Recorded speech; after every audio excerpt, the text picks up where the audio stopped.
Altistoria, l'émission qui décrypte l'histoire locale de Haute-Loire. Pour chaque chronique, un invité expert d'un sujet de votre histoire locale.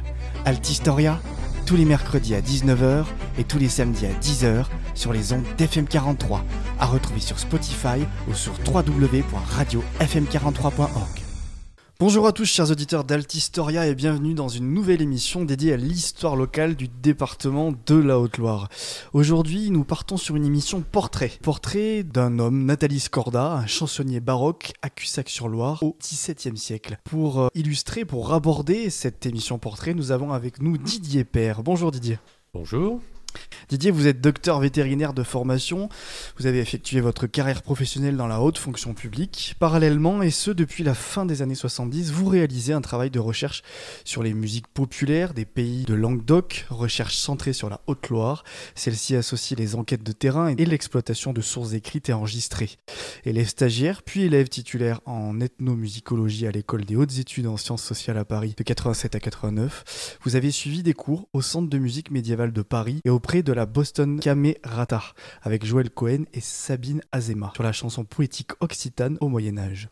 Acteur du milieu culturel volave, vous avez aussi écrit des chansons en français ou en occitan, une langue que vous parlez d'ailleurs couramment. Vous avez été aussi enseignant de cabrette, cornemuse du Sud Massif Central et de chant traditionnel au Conservatoire du Puy-en-Velay. Une partie de vos collectages, 56 CD, plus de 43 heures d'enregistrement sont d'ailleurs disponibles aux archives départementales de la Haute-Loire et consultables en ligne. Vous présidez l'association des amis La Caméra Délé La Crimée, la compagnie théâtrale Latitude et l'association des Cahiers de la Haute-Loire. Merci d'avoir accepté notre invitation Didier pour aborder ce personnage du XVIIe siècle, Nathalie Corda. Tout d'abord, pour nos auditeurs, qui était Nathalie Corda ? En fait, on ne sait pas énormément de choses sur lui. Ce qu'on sait, c'est qu'il était vicaire à Cussac-sur-Loire. Par le journal de son confrère Hugo Lanier-Aubrignon, on sait qu'il est mort en avril 1663. Hugo Lanier dit qu'il avait 45 ans, entoure 45 ans, mais c'est peu probable, il était sans doute plus vieux, puisque le manuscrit qui est à la Bibliothèque du patrimoine à Clermont-Ferrand, le manuscrit de ses Noëls, son premier Noël date de 1631, ça veut dire qu'il avait au moins 20 ans ou 25 ans quand il a écrit son premier Noël. Mais on ne sait pas ni sa date de naissance, ni son lieu de naissance. Quelle tranche historique couvre son recueil de chansons ? Mais en fait, son recueil est un recueil manuscrit qui était prêt pour la publication. On pense qu'il n'a pas été publié. Et les Noëls sont datés de 1631 à 1648. Donc on est vraiment sur une période très courte, 17 ans, au début du XVIIe siècle. Alors durant cette période, Didier, quelle langue on parle en Haute-Loire ?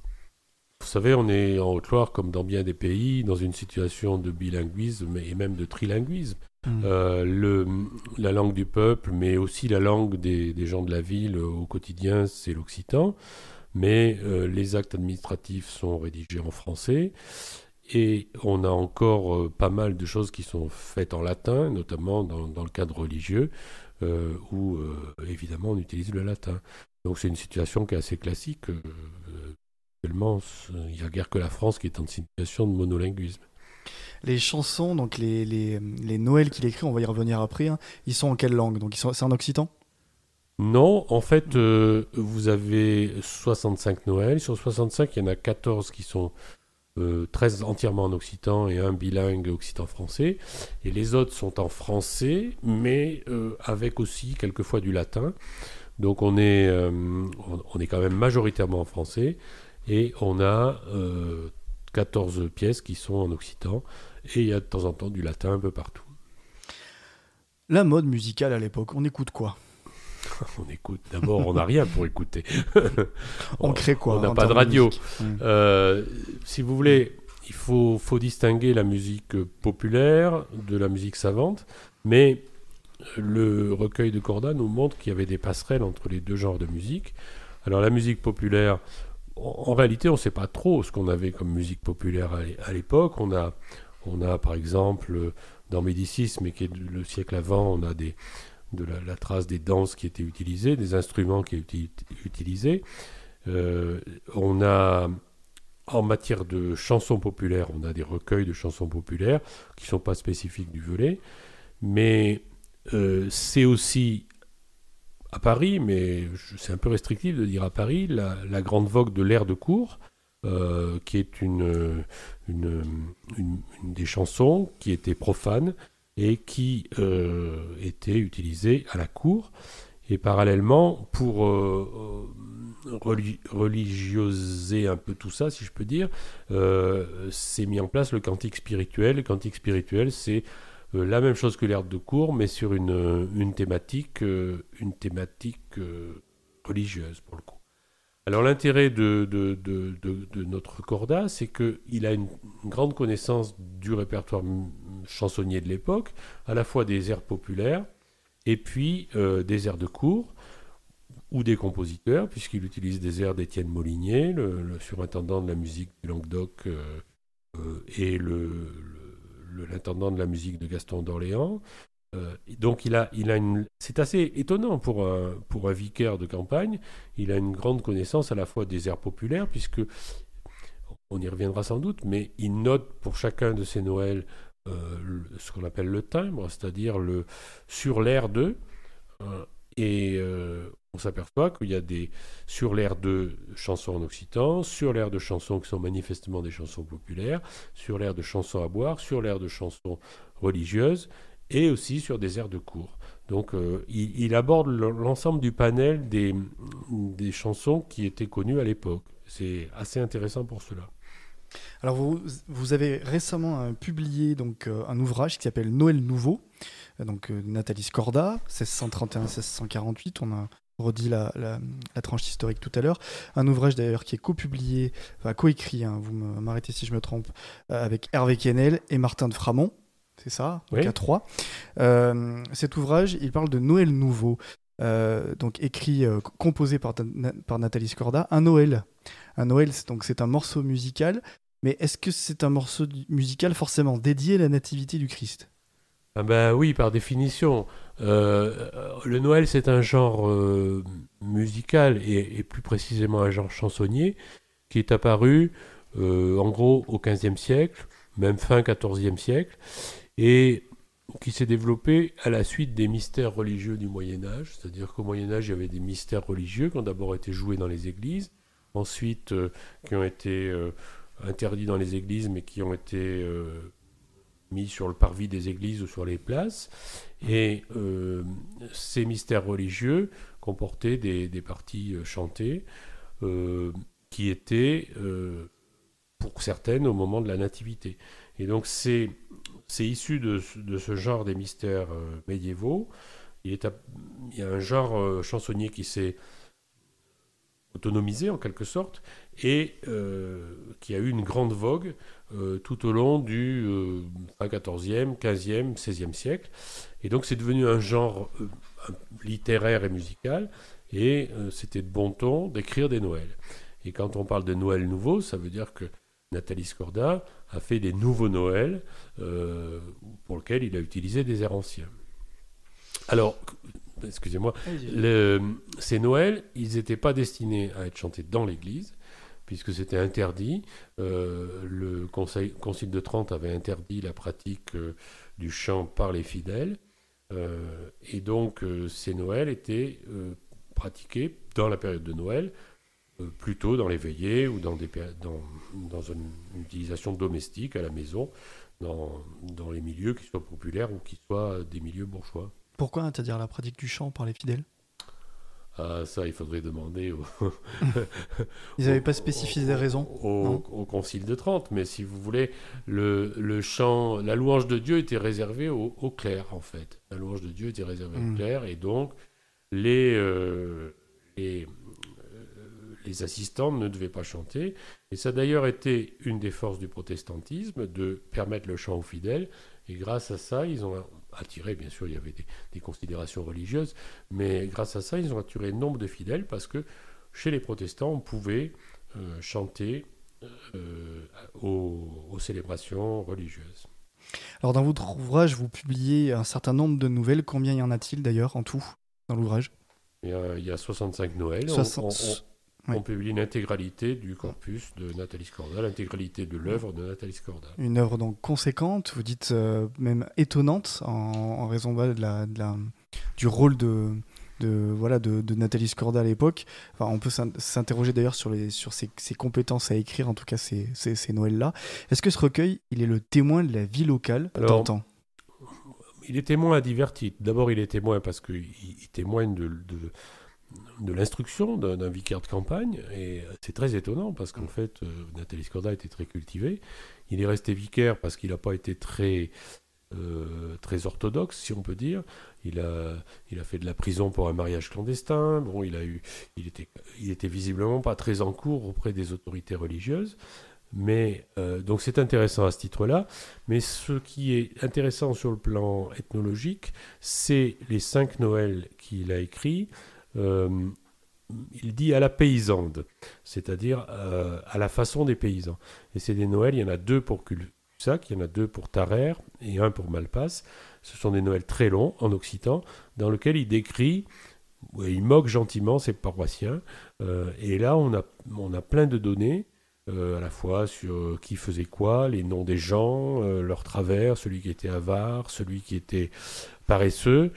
Et ça apporte beaucoup de données qui ne sont pas du tout exploitées encore. Il faudra qu'un jour, quelqu'un se penche sur tous ces noms, les confronte aux archives notariales, et ça donne un visage très vivant de ces villages. Et on retrouve les noms qui sont encore aujourd'hui dans ces villages, dans ces 5 Noëls en occitan, qui sont à part dans l'œuvre de Corda.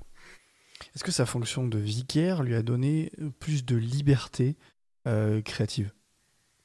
Parce que ça lui a donné du temps, ça lui a donné des moyens pour composer. Non, je l'ignore. Ce qui semble certain, c'est que il semble à peu près probable qu'il a fait le collège des Jésuites du Puy. Et le collège des Jésuites du Puy a été fondé à la fin du XVIe siècle. Et il a été dirigé notamment par Coissard. Coissard, c'est quelqu'un qui a renouvelé la théorie du chant religieux en France et l'utilisation du chant religieux, non pas à l'intérieur des églises, comme je le disais tout à l'heure, mais dans le catéchisme, dans des fonctions domestiques, pour la contre-réforme et pour lutter contre l'emprise du protestantisme. Donc, il est probable que l'influence de Coissard a été déterminante chez Corda. La musique permet-elle de transmettre davantage de choses que l'écrit ? Ce qui est sûr, on est dans une civilisation orale. C'est-à-dire que les gens ne savaient pas écrire ou mal écrire. Et donc, quand on voulait faire passer des messages, ils ne savaient pas écrire et ils avaient surtout une très bonne mémoire. C'est-à-dire que jusqu'au début du XXe siècle, il n'était pas rare de trouver des gens qui savaient 200 chansons par cœur. Voilà. Donc, il y avait une transmission orale, une mémoire orale très, très développée. Et donc, quand on voulait faire passer des messages, on apprenait des chansons aux gens. C'est le cas des complaintes aussi. On apprenait des chansons aux gens et c'était une façon de faire retenir des messages religieux, des messages politiques. Tout était bon. La chanson, c'était un peu la presse de l'époque, en quelque sorte. On ne pouvait pas lire, on ne lisait pas, mais on apprenait des chansons et du coup, on passait un certain nombre de messages.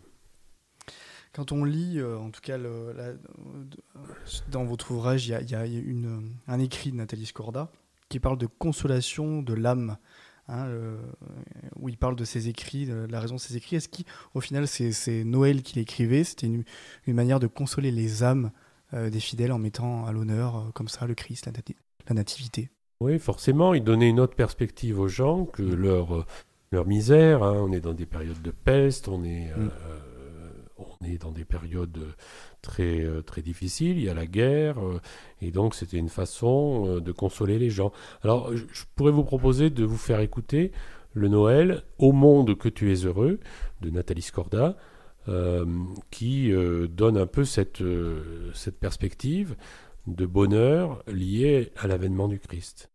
Très bien, écoutons.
composition reposante.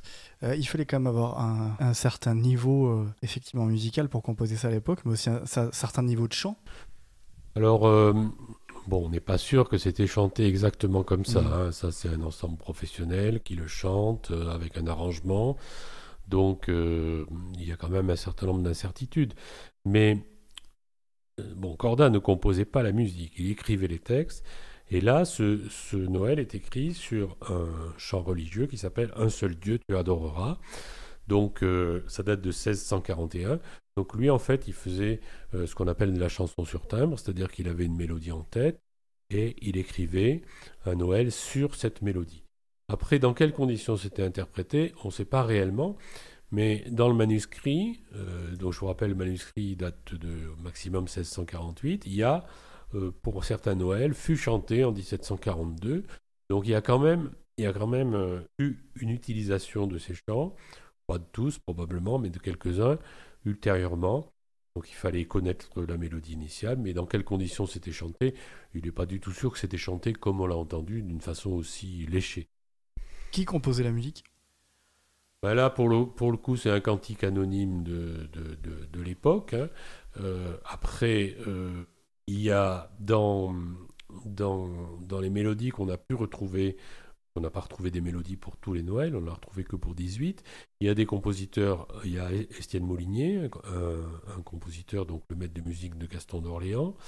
Il y a un autre compositeur repéré, dont j'ai plus le nom.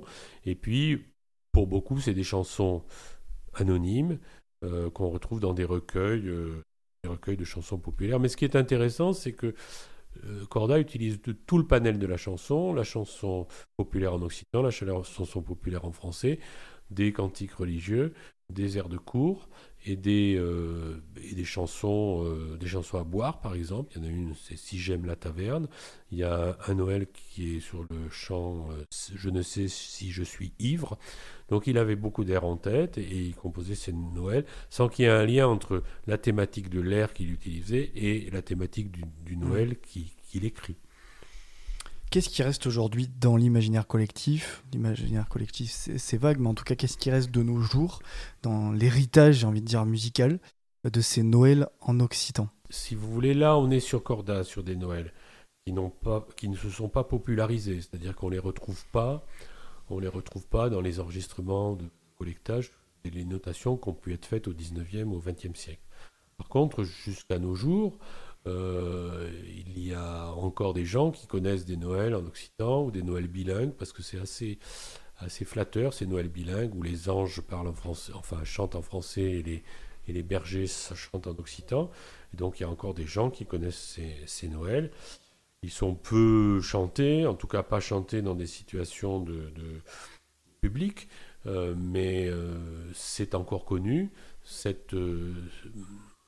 Ce genre musical et chansonnier est encore connu aujourd'hui. L'occitan, est-ce qu'il peut revenir un jour? Alors, je dis pas qu'il est définitivement parti, parce que je sais qu'il est encore enseigné dans le milieu supérieur, et je crois même aussi en lycée, non? En tout cas, qu'il y a des initiations à l'occitan. Comment est-ce qu'on se positionne vis-à-vis de cette langue? Est-ce qu'elle peut revenir d'une manière plus populaire un jour? C'est un peu difficile de faire de la prospective. Mmh. On a quand même vu des choses assez incroyables en termes de linguistique. On a vu Israël qui remettait l'hébreu comme une langue du quotidien, alors que c'était devenu une langue uniquement religieuse. On a vu la Catalogne qui est partie d'une interdiction totale sous Franco, pour arriver à une popularisation très importante. Mais l'occitan, bon, je suis incapable de dire ce qui va devenir. C'est vrai qu'il est assez mal parti, parce que à la fois, il a la difficulté d'être une langue qui est parlée sur pratiquement la moitié de la France, euh, qui était parlée ou qui est encore parlée sur pratiquement la moitié de la France, donc avec une conscience identitaire qui est compliquée. Mais il ne faut quand même pas oublier que l'occitan est langue officielle dans le Val d'Aran en Espagne et dans un certain nombre de vallées italiennes. Voilà, donc moi je pense que ce qu'il faut, c'est pour l'instant maintenir les braises et puis peut-être qu'un jour avec une volonté politique, les choses pourront évoluer. Mais comme je l'ai dit tout à l'heure, tous les pays au monde sont dans des situations de bilinguisme, de trilinguisme, de quadrilinguisme, ce qui d'ailleurs est très favorable pour les enfants pour apprendre d'autres langues. Et la France fait un peu figure d'exception dans sa politique très monolingue, je peux en dire. Peut-être pour illustrer, on peut écouter le Noël en occitan de Koch Proudur mi Mainad de Nathalie Scorda de 1636 et qui est interprété par la maîtrise de Saint-Christophe de Javel à Paris.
Très belle composition, à nouveau. Alors, qui est l'ensemble musical qui interprète ce Noël ? Alors là, il se trouve que c'est dans un disque qui a été fait en 2007 sur les premiers résultats de mes recherches sur Nathalie Scorda.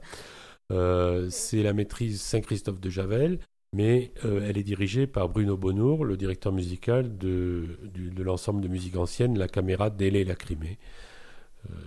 Donc qui est basé à Clermont-Ferrand. Et ce qui me semble intéressant, ça serait qu'on a un patrimoine musical assez important en Haute-Loire. Il y a un fonds musical considérable à la cathédrale. Il y a de la musique populaire, beaucoup. J'en ai publié pas mal. Il y a des choses qui restent à publier. Ce qui serait intéressant, c'est que le grand public, les chorales, ou le public en général, se ressaisissent de ce patrimoine qui mérite bien autant que du patrimoine musical d'ailleurs. Le message est envoyé, Didier. Votre rapport à l'occitan, alors effectivement, Nathalie Scorda n'écrivait pas qu'en occitan, il ne faut pas le réduire à l'occitan, puisque vous le disiez au début de l'émission, elle écrivait aussi en français. Néanmoins, votre rapport à l'occitan, il est né comment ? Comment vous avez appris l'occitan ? Moi, je suis quasiment native speaker, c'est-à-dire que j'ai été, les 10 premières années de ma vie, j'étais chez mes grands-parents. On habitait avec mes parents chez mes grands-parents, mais mes grands-parents parlaient qu'occitan entre eux. Donc j'ai eu la langue beaucoup dans l'oreille. Et puis, contrairement à d'autres, mes grands-parents, et surtout mon grand-père, que j'ai connu très longtemps, puisqu'il est mort très vieux, était très fier de sa langue, n'en avait pas du tout honte, et la transmettait volontiers. Donc il y a eu à la fois le fait que j'avais la langue dans l'oreille, au quotidien, et le fait que j'ai eu un grand-père que j'ai beaucoup questionné, et ensemble on a fait un bout de chemin longtemps, une vingtaine d'années, sur cette langue, pour parler ensemble, et puis pour décortiquer un certain nombre de choses que je pouvais éventuellement ne pas comprendre. Et puis, on s'en rend pas bien compte, mais dans les années 60, la langue était présente partout au Puy. Mon grand-père avait un jardin, il avait des copains de jardin, cabane de jardin autour, et les après-midi, quand il faisait trop chaud, qu'ils ne pouvaient pas jardiner, ils étaient tous ensemble et ils ne parlaient que cette langue. Et voilà, donc c'est des choses qui semblent assez incompréhensibles, mais aujourd'hui, on a un peu changé d'époque, mais moi j'ai eu ça dans l'oreille, je l'ai entretenu, je m'y suis intéressé, et ce qui fait que je parle couramment occitan, toujours. Pas forcément très souvent, mais toujours. Merci beaucoup Didier d'avoir accepté notre invitation à Altistoria. Merci à vous de m'avoir reçu. Et merci à vous, chers auditeurs, d'être fidèles de semaine en semaine aux émissions Altistoria. On espère qu'on vous a emmené et passionné dans l'histoire de cet homme, Nathalie Scorda, chansonnier baroque à Cussac-sur-Loire au XVIIe siècle. Je vous dis à la prochaine émission Altistoria. D'ici là, portez-vous bien. On vous laisse avec un autre Noël de Nathalie Scorda intitulé « Mortels, assemblez tous vos voix ». À très bientôt.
Altistoria, l'émission qui décrypte l'histoire locale de Haute-Loire. Pour chaque chronique, un invité expert d'un sujet de votre histoire locale. Altistoria, tous les mercredis à 19h et tous les samedis à 10h sur les ondes d'FM43, à retrouver sur Spotify ou sur www.radiofm43.org.